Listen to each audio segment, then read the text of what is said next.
Belief. Faith can move mountain. যদি আপুনি বিশ্বাস কৰে আপোনাৰ ক্ষমতা আছে, you can move a mountain. Yes, you can. আপুনি পাৰিব। জীৱন আৰু আমিবোৰলৈ সকলোকে স্বাগতম জনাইছোঁ। বেছি সংখ্যক মানুহে ভাবে যে তেওঁলোকে পৰ্বতৰ শিখৰত আৰোহণ কৰিব নোৱাৰে। তেনে মানুহে কেতিয়াও পৰ্বত বগাব নোৱাৰে। কিন্তু যাৰ নিজৰ ওপৰত বিশ্বাস আছে তেওঁ পৰ্বত বগাব পাৰিব। তেনেকুৱা মানুহ সাকসেস হয়। যেতিয়া আপোনাৰ মনলৈ বিশ্বাস আহিব, I can do, তেতিয়া আপুনি চিন্তা কৰিব পাৰিব, how can do. যেতিয়া আপুনি চিন্তা কৰিব পাৰিব how can do, তেতিয়া আপোনাৰ মনলৈ চিন্তা আহিব how to do it develop.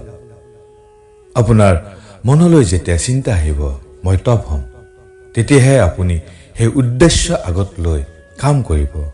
কিন্তু যদি আপুনি নেগেটিভ থিংকিং লৈ আগবাঢ়িব, তেতিয়া আপোনাৰ মনত ডাউট আহিব। আপুনি চিন্তা কৰিব মই পাৰিমনে, মই যি কৰিব গৈ আছো তাৰ বাবে মই যোগ্যনে, যদি অসফল হওঁ তেতিয়া মোৰ কি হ'ব, ইত্যাদি ইত্যাদি।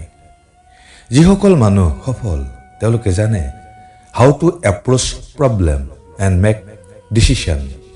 আপোনাৰ মনলৈ বিশ্বাস আনক যে আপুনি পাৰিব, ইউ কেন ডু। য়েছ, একালব্যৰ কাহিনী নিশ্চয় জানে। গুৰু দ্ৰোণাচাৰ্যই তেওঁক শিক্ষা দিবলৈ অস্বীকাৰ কৰিছিল, কিন্তু একালব্য আছিল অলপ বেলেগ ধৰণৰ। তেওঁ গুৰু দ্ৰোণাচাৰ্যৰ মূৰ্তি বনাই তেওঁ গুৰু হিচাপে লৈ ধনুৰ্বিদ্যা শিকিছিল আৰু তেওঁ সাকসেস হৈছিল। আনকি তেওঁ অৰ্জুনতকৈ অধিক বিদ্বান আছিল। একালব্যৰ বিশ্বাস আছিল নিজৰ ওপৰত। So he achieved his target. Think doubt and fail.